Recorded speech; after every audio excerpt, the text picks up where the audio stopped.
오늘 본문 누가복음 11장 1절부터 13절까지를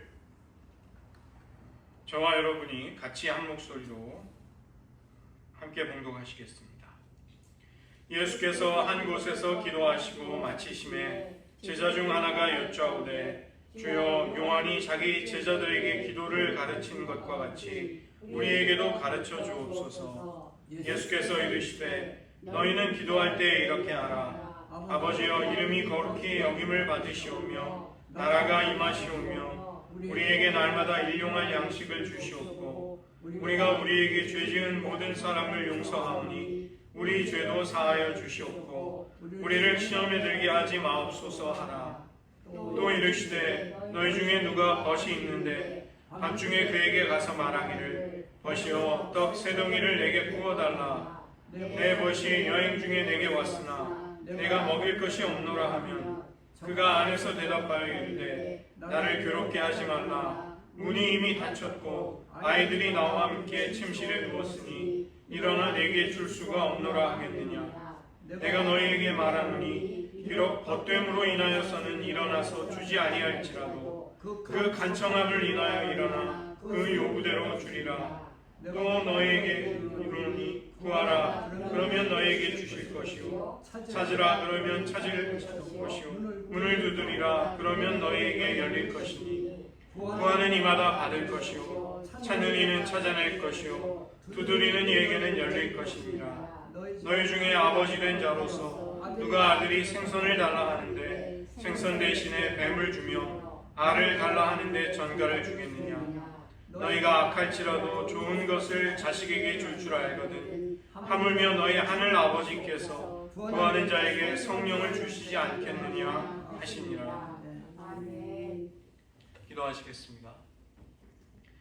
하나님, 저희들 평생에 기도하며 하나님을 찾고 하나님과의 사랑의 관계를 키워나갈 때 교회의 역사 속에 하나님을 사랑하며 깊은 은혜의 자리로 나아가 하나님을 사모함으로 사랑의 심령으로 주님을 앙망하였던 그 믿음의 놀라운 여정 속에 우리들도 동참케 하시고 우리들의 기도가 우리들의 체험과 우리들의 배경을 넘어서서 더 확장되고 더 깊어지고 더 심화되어서 하나님과의 사랑의 관계가 우리들 평생에 계속해서 커가며 깊어가며 확장되어 갈 수 있도록 은혜 베풀어 주시옵소서.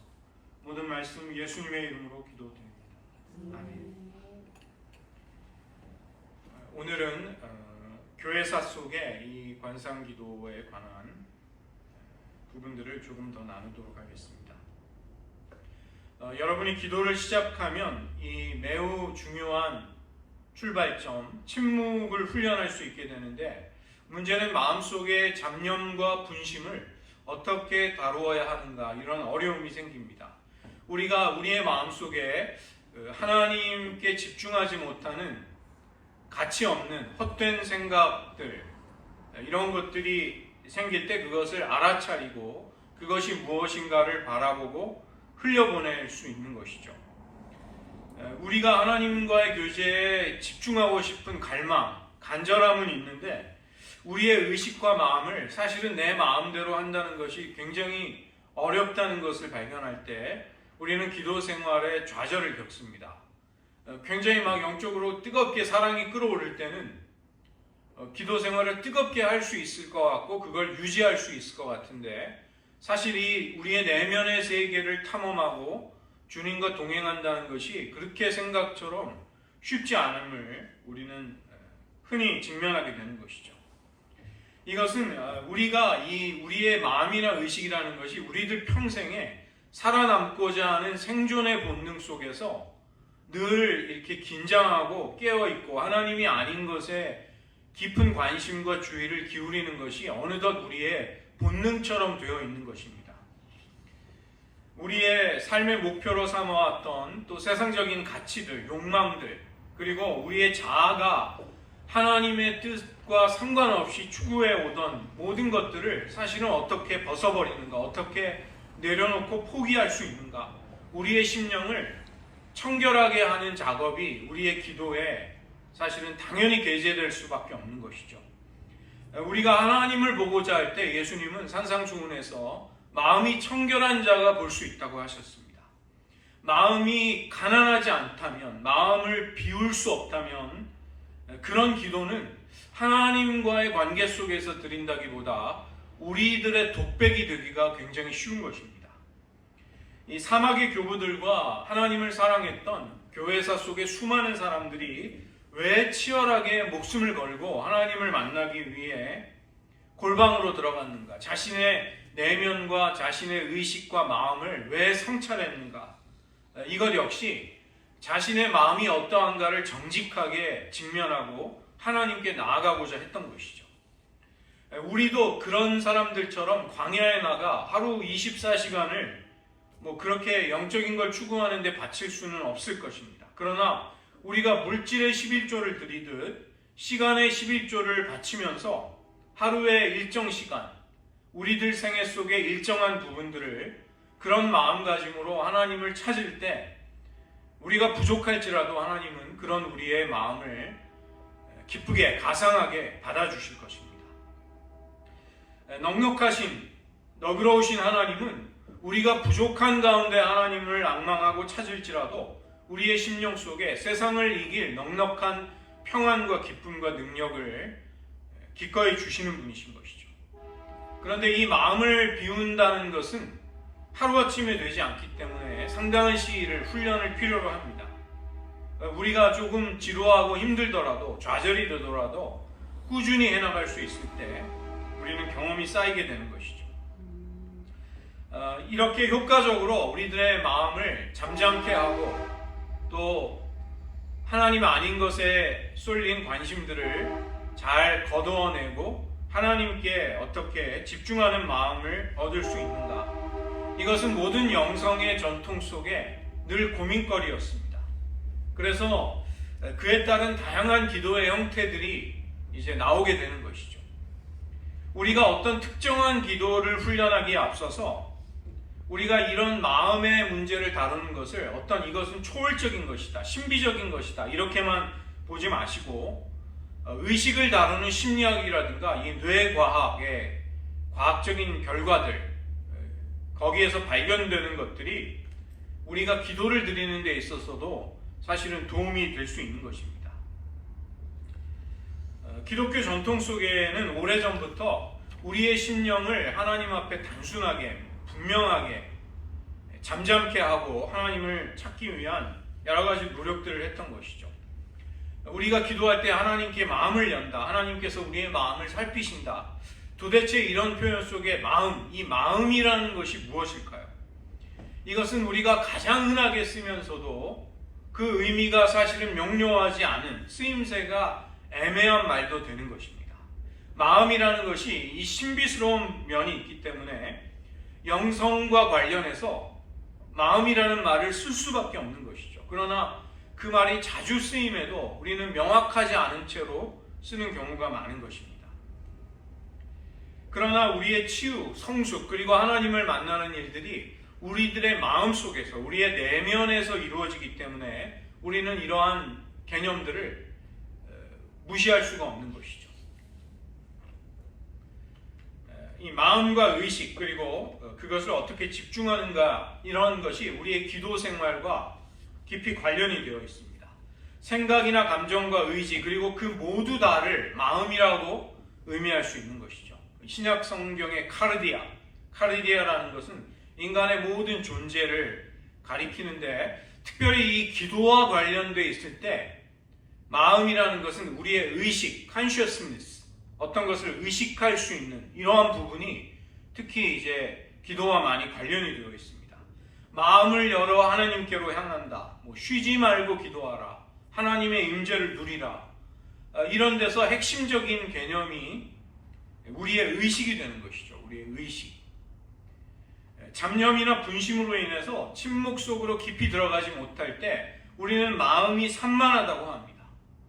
이것은 마치 바닷물결에 흔들리는 배를 닷줄로 한 자리에 견고하게 붙들어 매놓는 것처럼 우리들의 의식을 하나님께로 집중할 수 있어야 하는 것이죠. 우리는 어떻게 그렇게 하는가를 좀 터득할 필요가 있는 것입니다. 마음을 생각할 때 이 의식이라는 것은 마치 그 어떤 그릇, 무언가를 담아둘 수 있는 그릇으로 생각해 볼 수 있고, 우리가 생각하는, 의식하는 대상을 그 그릇 안에 넣어두는 내용물이라고 생각할 수 있는 것이죠. 의식이라는 것은 우리가 깨어 있다는 것을 자각하는 것입니다.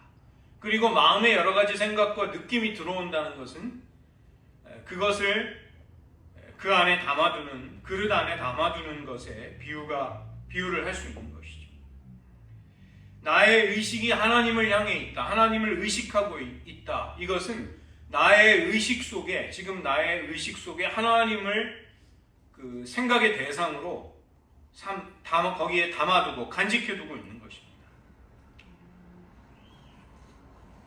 사람의 의식은 한순간에 한 가지를 의식할 수밖에 없습니다. 한 가지의 내용물밖에는 담아줄 수 없는 것이죠. 하나만을 의식하고 파악하다가 거기에 주의를 집중하지만, 그러나 그 대상이 바뀌게 되면 우리는 이전에 의식하던 것을 유지할 수 없게 됩니다. 우리가 어떤 사람이나 사물에 주의를 집중한다는 것은 어두운 밤에 플래시라이트를 비추는 것과 비슷한 것입니다. 우리의 뇌 속에 우리의 의식이 그것을 간직하고 있는 것만을 우리는 알아차리고 관련을 맺게 되는 것이죠. 그렇게 되면 그 밝게 비추어진 것만 의식이 되고, 어두운 상태에 있는 것들은 우리의 의식에서 사라지거나 망각이 되는 것입니다. 예를 들어서 우리가 운전을 하면서 이제 곧 만나게 될 친구를 떠올립니다.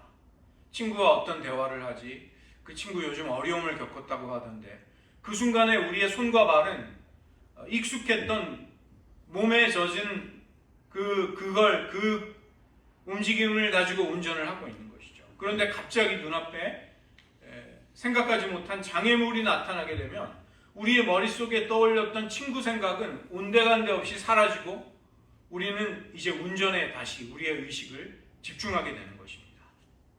이처럼 우리의 의식은 한순간 한순간에 자꾸 바뀌기 때문에 우리가 그 담고 있는 내용물, 그 대상을 길게 유지하거나 가져가지 못하고 그것이 바뀌게 되는 것이죠. 마치 동물원에서 이 나무 저 나무로 촐싹거리면서 계속 옮겨다니는 원숭이처럼 우리들의 의식과 마음은 하나님께 좀 깊이 머물면 좋겠는데 이게 되지 않는 것입니다. 그래서 우리의 최종적인 목표는 우리의 마음을 주님께로 향하는 것입니다. 주님께 지속적으로 깊이 마음을 열 수 있는 것, 주님을 바라보는 것이죠. 이것을 이제 영성신학에서는 하나님 임재 의식이라고 합니다. 하나님 임재 의식 속에 내가 깊이 들어갈 수 있는가, 또 오래 머물 수 있는가. 예를 들면 17세기에 그 갈멜 수도에 로렌스 형제라는 분이 있는데, 이분은 수도원장도 아니고 부엌에서 얻어낸 일을 하는 평수사였습니다. 그런데 이분이 하나님의 임재를 평생 연습했습니다. 그리고 나중에 깊은 영적인 경지로 들어가서 하나님의 임재 연습이라는 The Practice of the Presence of God라는 그 유명한 영성의 고전을 썼죠.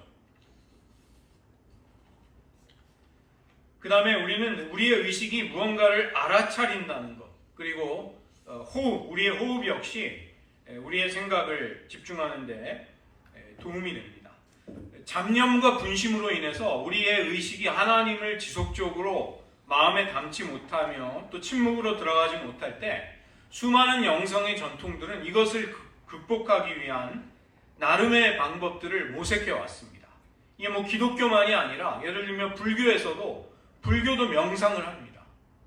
목탁을 두드리면서 경전을 외우면서 그들 나름의 명상을 하는 것이죠.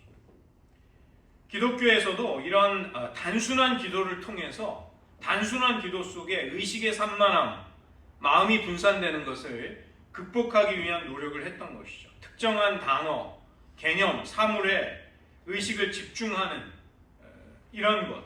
그래서 이런 훈련의 이 결정적인 중요한 개념이 뭐냐면 우리가 무언가를 알아차린다는 것입니다. awareness. 우리의 의식이 지금 이 순간 무엇인가를 떠올리고 있는가를 내가 파악하는 것. 이것이 알아차리는 것입니다. 나의 의식의 흐름을 본다는 것, 이것을 메타인지라고 하고 우리는 그것을 성찰한다고 합니다. 성찰. 그래서 우리가 내면을 다루는 데 있어서, 기도 생활을 하는 데 있어서 우리가 무엇을 알아차리고 있다는 것, 이것은 굉장히 중요한 것입니다.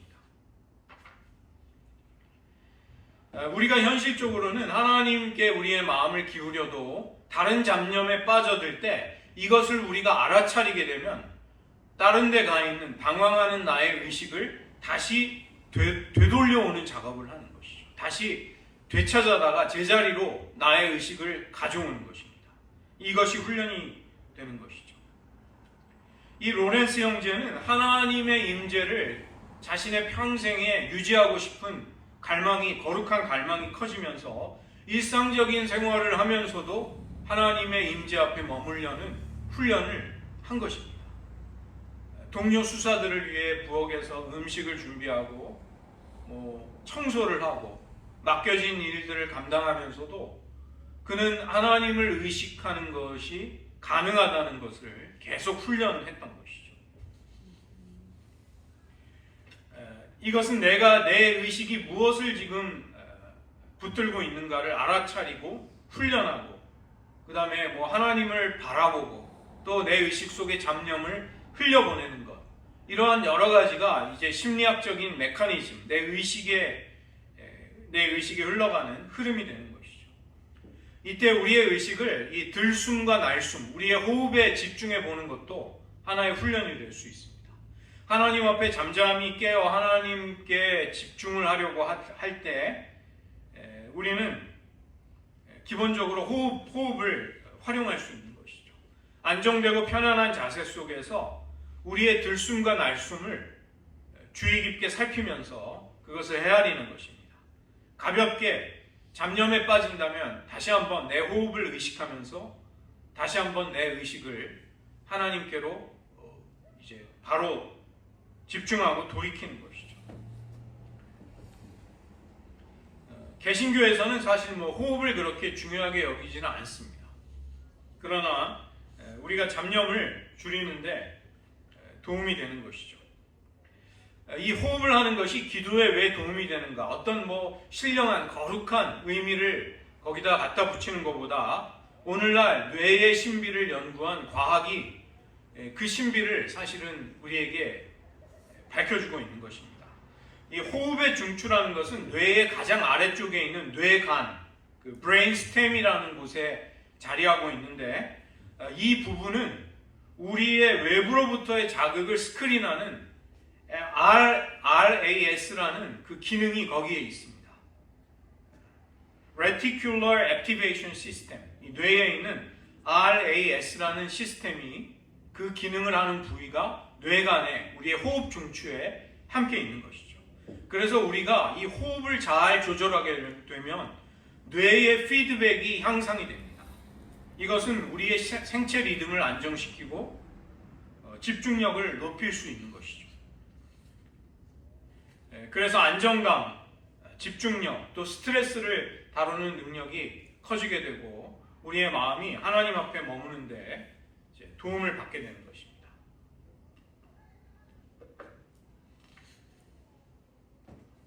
그 다음에 이 호흡 말고도 우리의 마음속에 어떤 느낌과 생각이 들어올 때 우리는 그것을 알아차리게 된다면 그것을 이제 다룰 수 있는 어느 정도의 가장 기본적인 준비를 할 수 있게 되는 것이죠.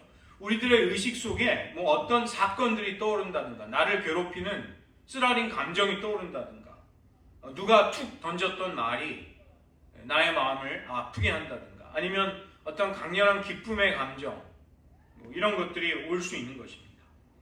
우리가 그것을 막 뒤따라가지 않고, 그래서 그 이야기에 그냥 매몰되지 않고, 마치 우리가 영화 스크린을 보듯이 그것을 만약에 담담히, 잠잠히 바라볼 수 있다면 우리는 평온을 유지할 수 있게 됩니다. 그러나 우리가 실제로 우리의 마음을 이제 잘 성찰을 해보면 그런 초연함은 쉽게 흐트러지고 우리의 마음은 자꾸 무언가를 이제 따라가게 되는 것이죠. 그 순간에 내가 하나님이 아닌 것에 잠시 매몰되었구나, 그것에 이끌렸구나, 이것을 알아차리는 것입니다. 그리고 우리는 우리의 의식을 다시금 하나님 앞으로 이제 의식적으로 되돌리는 것이죠. 그래서 모든 묵상이나 기도 생활을 할 때 잠깐이라도 좋으니까 이 성찰을 하는 것이 굉장히 도움이 됩니다. 호흡을 하든 또 내가 묵상을 하든 기도를 하든 간에 그것을 내가 지금 했던 기도와 묵상이 어떠했는가를 내가 다시금 성찰을 해보는 것이죠. 이것은 무언가를 내가 담고 있는 의식, 그리고 그 안에 담아두는 생각의 대상을 구별하는 것입니다. 왜 그때 나의 의식이 다른 곳으로 갔던가, 헤맸던가, 그랬다면 그 의미는 무엇이었던가, 그리고 그때 나에게 들었던 중요한 생각들이 무엇이었는가, 또 무엇이 나의 기도를 방해했는가. 내가 어떤 감정을 느끼고 무엇을 생각하고 있는가를 바라보는, 관찰하는 내가 있습니다. 이것을 관찰하는 자라고 부릅니다. Observing ego. 내가 나를 관찰하는 것이죠. 그래서 우리 내면을 내가 객관화시켜서 바라볼 때 이것을 성찰이라고 합니다. 영적으로 성숙하는 것, 그리고 내가 나의 자아를 파악하는 데 있어서 이 성찰은 reflection, introspection, 이 성찰은 굉장히 중요한 것입니다. 사람이 자기를 돌아볼 때 기도 생활이라든가 영적인 생활에 성장이 이제 시작이 되는 것이죠. 이 마음을 잠잠케 하고 비우려고 하고 나의 의식을 성찰하려고 할 때 주의하셔야 될 부분이 있습니다. 우리가 여러 가지 생각, 지금 말씀드린 여러 가지 생각과 나의 의식을 살피고 심령을 고요케 하고 잠잠케 해서 하나님께 집중하려고 하는 것, 사실은 많은 다른 종교에서도 이런 전통들이 있습니다. 불교에서도 마음 챙김, 그 마인드풀니스라고 마음 챙김의 전통, 위사파나 명상, 이런 명상법들이 있고, 그러나 기독교 안에도 또 이런 우리의 마음을 성찰하는 전통들이 있는 것이죠. 그런데 문제는 우리가 기도나 묵상이나 영성훈련을 하려고 할 때 우리가 내면을 성찰하고 하나님 앞에 서 있으려고 하는 것은 단지 심리적인 차원만으로는 절대 되지 않는다는 것입니다.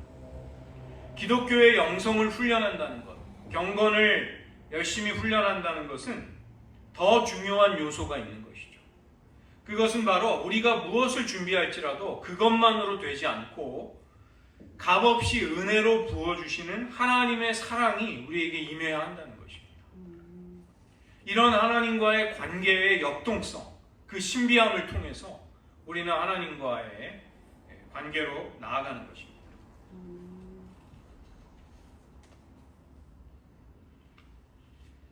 만약에 우리가 이 묵상이나 기도 생활을 영성의 뿌리 깊은 전통을 무시한 채로 만약에 일상에 어떤 고통스러운 현실을 회피하기 위한 수단으로 사용한다면 영적인 성숙에 이르지 못하게 됩니다. 이것은 왜 우리가 교통이 막히면 바이패스를 당국에서 시에서 만들어 놓잖아요. 우회로, 이렇게 돌아가라는 우회로. 내가 영성훈련을, 이 묵상이나 성찰을 하나님과의 사랑의 관계를 세워나가는데 거기에 뿌리 내리고 거기에서 하지 못한다고 할 때 이것은 우리의 마음을 평온케 하고 긍정적인 효과를 준다 할지라도 그것은 자칫하면 하나님과 멀어지는 우회로가 될 수 있는 것입니다. 나는 이렇게 어떻게든지 거길로 가려고 하지만 하나님께는 가지 못하게 되는 것이죠. 제가 침묵도 그 자체는 결코 거룩한 것이 아니라고 말씀드렸습니다. 그래서 우리가 너무 어떤 그런 기독교의 영성이나 덕을 너무 완전하게 내가 해내야 되겠다, 이것도 사실은 도움이 되지 않습니다. 그냥 내가 최선을 다해서 했으면 하나님이 내 정성을 알아주시겠지, 하나님이 긍휼을 베풀어 주시겠지, 이렇게 하나님께 나아가는 것이 좋은 것입니다. 명상이나 묵상, 침묵, 이런 어떤 종류의 영적인 훈련도 그 자체가 거룩함이나 목적이 될 수는 없는 것이죠. 정신분석에서는 우리가 한 인간이 성숙한다는 것은 실제적인 존재와의 관계를 지속적으로 세워나갈 때 그때에만 이루어진다. 이렇게 파악을 합니다. 우리가 여러 가지 기도 생활을 하고 영적인 은혜를 추구한다 할지라도 자칫하면 우리가 우리의 내면을 바라보고 내면을 성찰하는 좋은 일을 한다 할지라도 자칫하면 우리가 자아 도취에도 빠질 수 있는 것입니다.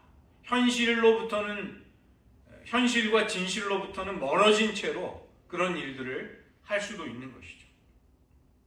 하나님과의 관계를 무시한 채로 추구하는 마음의 평안, 영적인 은혜들, 이러한 것은 사실은 생리학적으로 보면 뇌를 조작하는 것과 다를 바가 없는 것입니다. Brain manipulation, 뇌를 조작하는 것이죠. 그렇게 되면 도리어 건강한 영적인 정서가 가로막히게 됩니다. 제가 몇 년 전에 이재천 목사님, 저에게 영성 목회를 하는 것을 실제로 보여주신 목사님이 하시는 세미나에 간 적이 있는데, 그분이 그 세미나를 이제 팬데믹 직후에 만드셨습니다. 그런데 그 만들게 된 배경을 이제 설명을 해주셨는데, 팬데믹이 되고 여러 가지 위기가 오니까 많은 사람들이 은혜에 갈급하고 막 영적인 것들을 추구하기는 하는데 그런 게 너무 없는 거죠. 그러니까 템플 스테이, 그 절에 가서 며칠 머물면서 묵상을 훈련하는 그런 일을 이제 템플 스테이를 열게 되면 놀랍게도 기독교인들이 30% 40%가 거기 와서 그걸 하고 간다는 모습을 보셨다고 합니다. 그래서 이제 깜짝 놀란 것이죠. 기독교인들이 가서 무슨 스님한테 무슨 영성을 배운다는 거죠. 불교의 묵상법을 배워서 하나님과의 관계를 세우지 못하는 묵상법을 배워서 무슨 소용이 있냐는 것입니다. 그래서 이분이 굉장한 위기의식을 느끼고 이제 그런 영성 세미나를 이제 만드신 것입니다. 하나님의 임재 의식과는 상관이 없이 교묘하게 사람들을 조작하고 속여서 마치 굉장히 그럴듯하게 영적인 것이냐, 도움이 되는 것이냐 속이는 일들이 허다하다는 것입니다. 그것은 영성에 대한 좌절과 실망을 불러오는 것이죠. 거기에는 하나님이 없는 것입니다. 우리가 왜 마음을 비우고 마음을 단순하게 하고 심령을 평온하게 하려고 하는가? 절대 타자이신 하나님을 바라보기 위함입니다. 하나님께 우리들의 마음이 분산되고 산만하지 않은 채로 하나님께 더 집중하기 위해서 모든 것을 하는 것이죠.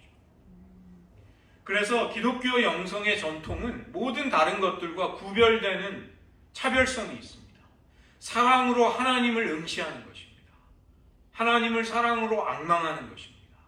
하나님과의 관계가 그런 영성 훈련 속에 세워져 나가는 것, 이것에서 결정적인 차이가 있는 것이죠. 관상 기도는 그런 의미에서 불교식의 마음 챙김, 마인드풀니스, 다른 타종교의 묵상, 명상과는 다른 것입니다. 우리의 모든 영성 훈련에 우리의 의식의 중심에는 그리스도께서 계시는 것이죠. 그래서 이 그리스도께서 우리들의 마음과 의식의 중심에 계시지 않는 훈련은 무의미한 것입니다. 해로울 수 있는 것입니다.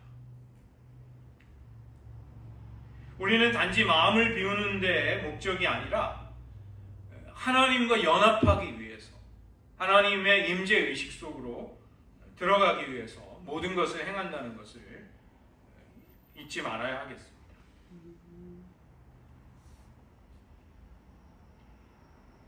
이 두 가지의 요소, 그러니까 우리의 심령과 마음을 잠잠케 하고 단순하게 해서 하나님께 집중하고 하나님과의 사랑의 관계를 세워나간다는 것, 이 두 가지의 요소가 우리에게는 꼭 필요한 것이죠. 기독교의 전통 속에는 다양한 이런 기도의 방법들이 있어 왔습니다. 사도 바울이 항상 기도하라, 쉬지 말고 기도할 것을 권고했는데, 이 초대교회 교인들, 사막교부들은 어떻게 항상 하나님께 기도하며 하나님을 앙망할 수 있을까를 여러 가지로 노력했던 것이죠. 특정한 단어나 간단한 문장을 반복함으로써 그런 기도가 우리들의 영혼의 리듬이 될 수 있도록 그렇게 했던 것입니다.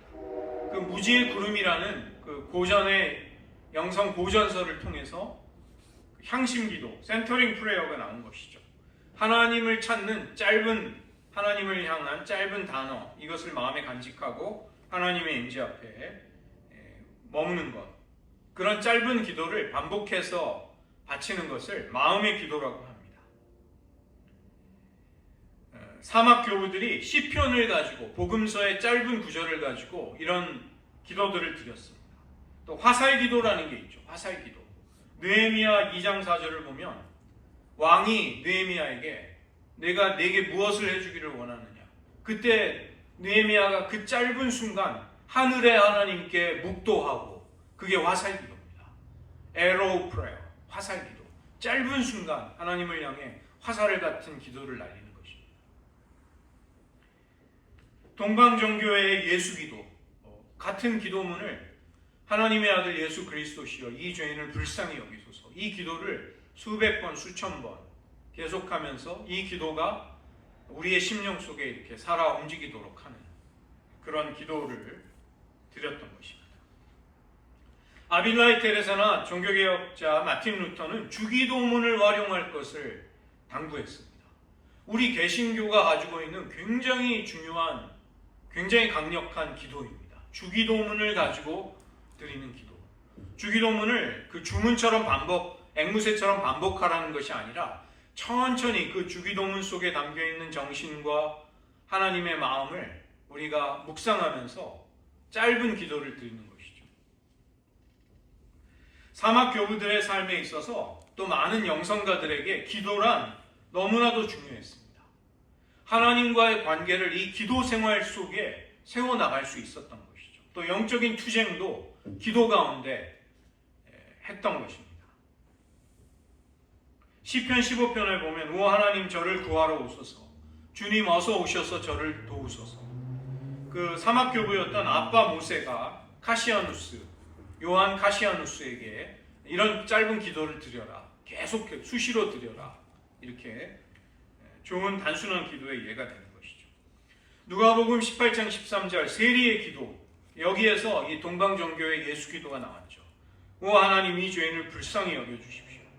이런 기도는 단순하지만 강력하게 하늘에 계신 하나님께 도움을 요청드렸던 것입니다. 사막교부 마카리우스, 그는 기도를 너무 길게 할 필요가 없다. 손을 펼쳐서 주님 당신이 원하시고 아시는 바대로 자비를 베푸소서, 이렇게 기도해라. 그 다음에 영적인 투쟁을 할 때 주님 도우소서, 이렇게 짧게 간결하지만 기도할 수 있다고 가르쳤던 것입니다. 하나님은 우리의 유익이 무엇인지를 알고 우리의 모든 것을 헤아리십니다. 우리가 온 마음을 다해서 주님께 집중하고 부르짖을 때 그 간구는 단순해질 것입니다. 이 사막교부들의 단순한 부르짖음이 4세기에 이르러서 이제 동방정교회의 영성을 대표하는 예수 기도가 된 것이죠. The Way of a Pilgrim, 그 순례자의 길이라는 책이 이제 유럽 그리스도인 공동체에 널리 알려지게 됐습니다.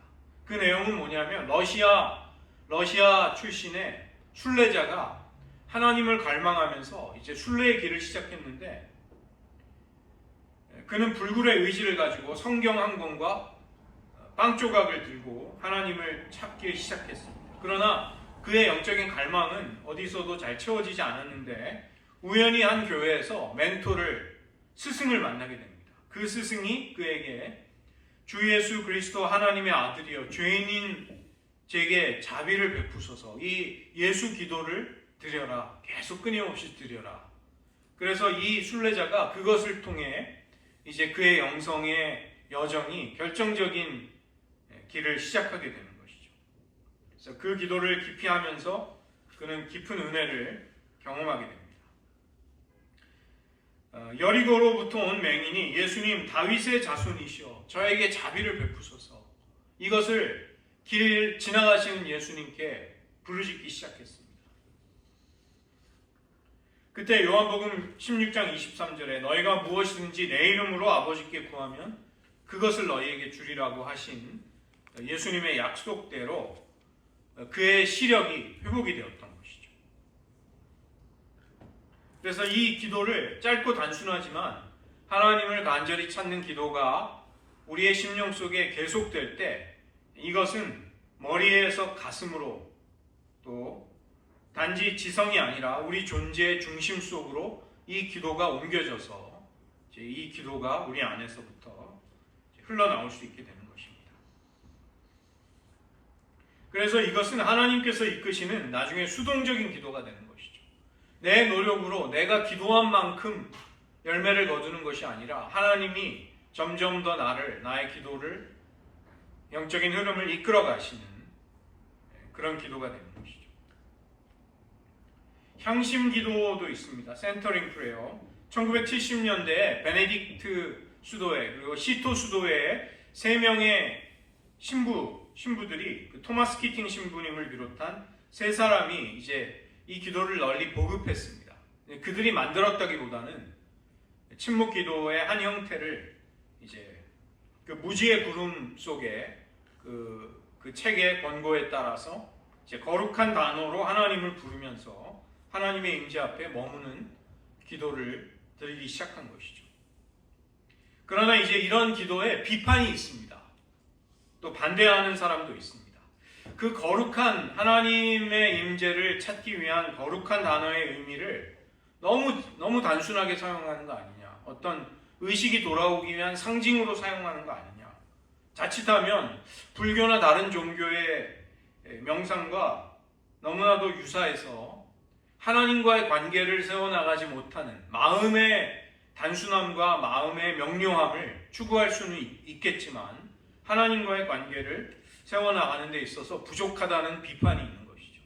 그래서 우리는 다른 다양한 기도들을 병행하고 함께 드리면 이제 보완이 되는 것입니다.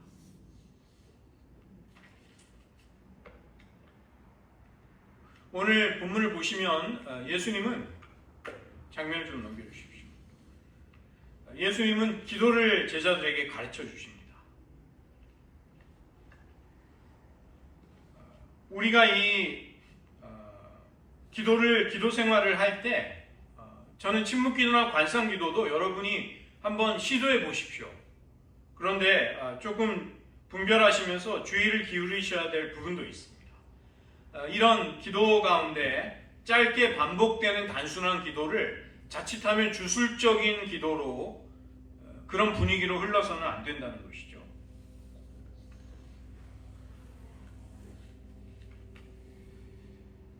제랄드 메이라고 이 정신과 의사인데 이분은 그 십자가의 요한이라든가 그런 영성에 관한 깊이 있는 가르침을 주고 또 그 중독에 대한 전문가입니다. 정신과 의사로 유명한 영성 지도자인데 이분이 이야기하기를 우리가 어떤 단어나 구절, 이미지 이런 것에 집중하게 된다면 하나님의 진정한 임재에 우리의 마음을 기울이지 못하게 될 것이다.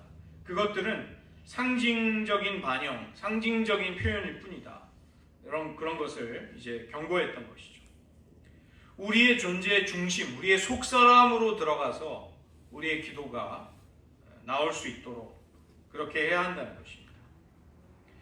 이 주기도문으로 드리는 기도가 참 좋은 것은 뭐냐면 주술처럼 의미 없이 그냥 중얼중얼하는 기도가 될 수 없죠. 예수님이 우리가 정말로 기도해야 할 가장 중요한 영역들을 그 짧은 기도문 안에 너무나도 압축해서 우리에게 다 주셨습니다. 그리고 의미를 묵상하면서 우리가 기도하기에 그 분량이 적절합니다. 그리고 암송하기에 또 좋습니다. 그래서 이 주기도문을 천천히 되뇌이시면서 한 구절을 되뇌이시고 그 의미를 묵상하시면서 거기에서 부딪혀 오는 것으로 또 기도하시고 이렇게 주기도문을 처음부터 끝까지 기도하는 것은 굉장히 좋은 기도가 됩니다. 마틴 루터도 예수기도를 동방종교의 예수기도보다는 우리들은 주기도문으로 기도하자 이렇게 이제 가르쳤던 것이죠. 저는 걸으면서 드리는 기도 저는 좋다고 생각합니다. 기도하지 않는 것보다 기도할 때 이 묵상에 집중할 수 있는 기독교 음악을 사용하는 것 저는 그것도 좋다고 생각합니다. 자연에서 하나님의 창조의 아름다움에 우리의 심령이 기쁨을 느끼면서 드리는 기도 그것도 소중하다고 생각합니다. 성경 구절을 쓰는 것도 당연히 좋죠. 그래서 여러분 한번 자유롭게 여러분의 기도의 다양한 방법들을 한번 시도해 보시고 활용해 보십시오. 그러면서 점점 내가 하나님을 찾고 하나님께 깊이 나아가는데 적합한 기도로 이렇게 정착해 나가시는 과정이 저는 좋다고 생각합니다. 렉시오 디비나라든가 성찰의 기도, 침묵 기도나 시편 기도 이러한 것들을 한꺼번에 나가시기는 어려우실 테니까 한두 가지 정도 시작하시면서 여러분의 기존의 기도 생활과 병행해 보십시오. 그러면서 거기에서 느껴지는 깊은 은혜, 또 내가 다른 종류의 기도의 형식 속에서 이렇게도 기도할 수 있구나 이것을 체험해 보시는 것이 좋으실 것입니다. 요한복음 4장 24절에서 하나님은 영이시니 예배하는 자가 영과 진리로 예배할지니라. 예수님은 우리의 예배라든가 기도의 핵심은 영과 진리로 드리는 것이다. 우리의 마음이 이 진리라는 것은 진정성을 가지고 진리, 알레테이아 진리를 가지고 진실을 가지고 주님을 만날 수 있다는 것이죠. 영이라는 것은 당연히 성령의 인도, 성령의 역사하심. 하나님은 누구에 의해서 이렇게 움직여지는 분이 아니십니다. 오직 그분이 긍휼과 자비로 우리들을 불쌍히 여겨주셔야 하는 것이죠.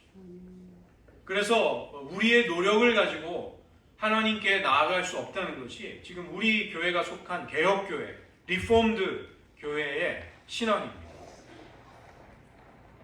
그래서 예수님은 어찌 보면 유대인들이나 이 에세네파처럼 그 제자들에게 많은 기도를 가르쳐 주지 않으셨습니다. 예수님이 가르쳐 주신 기도가 여기 이 짧은 주기도문밖에 나오지 않습니다. 그것은 기도문의 형식이나 어떤 모양, 그런 프레임에 도리어 제한받고 구속되는 것을 어찌 보면 반영했을 것입니다. 그러한 것을 피하기 위해서 우리의 기도가 도리어 영적인 자유와 풍요로움 속에서 열려있는 가운데 얼마든지 풍성해지고 얼마든지 깊어질 수 있도록 가장 중요한 기도의 본질 정도를 예수님은 가르쳐 주신 것이죠. 그래서 기도의 방법이 중요하다기보다는 여러분 주님을 내가 기도 가운데 만나고 사랑의 관계를 주님과의 함께 보내는 시간 속에 세워나간다고 할 때 우리는 기도가 굉장히 소중하다는 것을 그리고 즐겁다는 것을 경험하게 되는 것이죠. 우리는 영적인 성장에 있어서 아직 부족하기 때문에 물론 어떤 규칙이나 형식을 의지할 수도 있습니다. 저는 그것도 좋다고 생각합니다. 익숙하지 않을 때 이런저런 방법을 시도해 보시는 것도 좋은데 어느 정도 익숙해진다면 그런 형식들을 또 여러분 평생에 숙달되었던 어떤 신앙의 틀들을 한번 넘어보려고 노력을 한번 해보십시오. 좋은 기도는 어떤 정해진 방법이나 이미지들에 우리를 억지로 맞추는 기도는 아닌 것이죠. 기도의 형식이나 형태가 자연스럽게 느껴질 때 제한할 필요가 없고 또 마음을 열고 한번 파격적인 시도도 한번 해보시기 바랍니다. 저는 전에 그 성막 기도를 배웠는데 거기에서는 나를 하나님의 제단 앞에 바친다고 해서 이렇게 부복하는 마음의 심령이 이렇게 그런 소원이 올 때 이렇게 딱 엎드려서 딱 이렇게 기도하거든요. 그 신체가 이렇게 내가 몸으로 하나님을 향한 마음을 표현하는 것도 또 상당히 의미가 있더라고요. 내가 이렇게 그냥 이렇게 정자세로 기도하는 것도 좋지만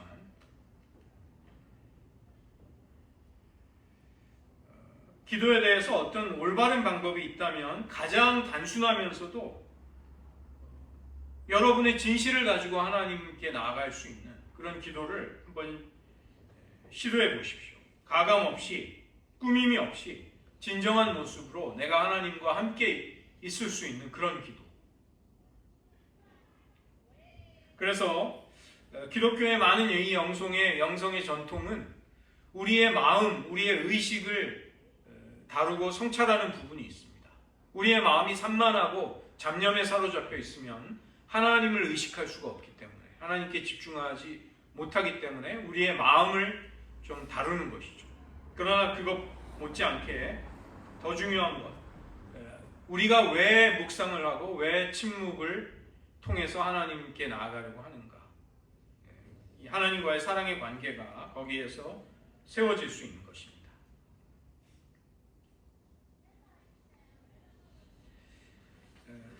이런 이야기도 있습니다. 우리가 어린아이였을 때 우리 모두는 다 타고난 관상가였다.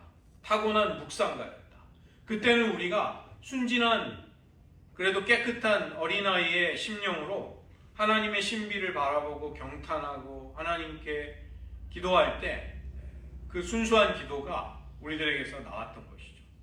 그러나 우리는 죄성에 눈을 뜨고 여러 가지 교육을 통해서 나 자신을 은폐하거나 가리거나 이제 숨기 시작한 것이죠.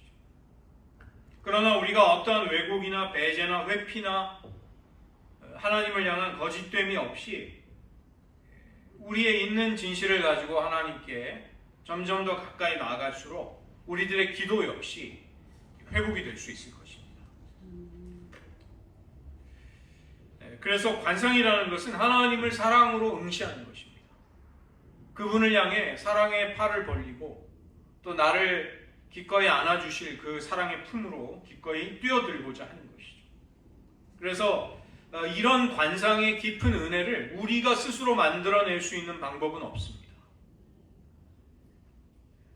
그래서 그런 은혜를 이렇게 인위적으로 만들어내려는 모든 노력을 도리어 포기하는 것, 모든 통제를, 내 경험에 대한 신뢰를 다 내려놓는 것, 그것이 바른 태도가 되는 것이죠.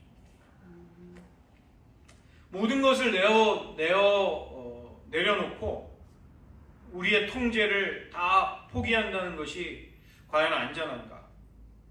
그렇게 수동적으로 무슨 기도가 되는가? 그러나 하나님의 사랑 안에서 하나님이 주도하시면서 거기에서 일어나는 새로운 기도의 경험들, 체험들, 새로운 세계가 우리들에게 열릴 수 있다는 것입니다. 그래서 우리의 경험을 자꾸만 검열하려는 태도, 이것은 제대로 된 경험인가? 내가 지금 뭐 이상한 거 하지 않나? 이렇게 하지 마시고 하나님을 사랑하는 마음으로 하나님을 바라보면서 기도를 한번 해보시기를 바랍니다. 제가 신성한 주입이다, Holy Divine Infusion, 하나님의 은혜가 우리의 심령 속에 이렇게 주입이 된다, 그렇게 말씀드렸죠. 이제 그런 은혜가 오게 되는 것입니다. 그래서 우리가 여러 가지 이 기도를 심리학적인 수단으로 삼아서는 안 되고, 그렇게 되면 우리는 기도조차 되지 않는 것이죠. 그것은 이미 기도가 아닌 변질된 무언가가 되어버리는 것입니다. 그리고 세상의 종교들이 하는 묵상이나 이런 방법들, 침묵을 시도하는 것들, 이것은 기독교의 영성과 절대적으로 다른 것입니다. 우리는 우리의 의식 속에 하나님을 모시고 하나님과의 사랑의 관계를 우리의 기도 생활 속에 가꾸어 나갈 수 있게 될 것입니다. 이런 기도의 세계가 우리의 삶 속에 풍성하게 더 열리시기를 주님의 이름으로 축원드립니다. 이 시간 한번 기도 드릴 때 여러분 한번 주기도문을 펴놓으시고 한번 주기도문의 한 구절 구절을 천천히 묵상하시면서 그 주기도문이 우리에게 부딪혀 온 것을 가지고 한번 잠시 한번 기도해 보는 시간 가지면 좋겠습니다. 11장 2절부터 4절까지 한번 주기도문을 가지고 한번 기도하시겠습니다.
하나님을 사모하는 수많은 사람들, 기도 가운데 하나님을 찾고 기도 가운데 영적인 투쟁을 하고 기도 속에서 자신의 진실된 내면을 성찰하며 하나님을 찾고 하나님을 추구해 왔습니다.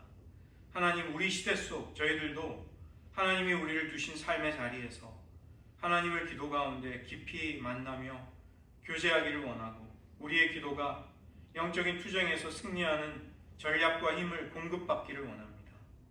우리의 기도의 자리가 무엇보다도 즐겁고 기쁘고 감사한 주님과의 사귐이 이루어지는 그러한 자리가 되게 하여 주시고, 하나님, 다양하고 수많은 영성 훈련들 저희가 두려움 없이 하나님을 의지하며 한번 실험해보고 시도해보고 나에게 하나님이 새로운 은혜의 문들을 열어주시기를 기대하며 기도의 세계 속으로 더욱 나아갈 수 있도록 도와주시옵소서.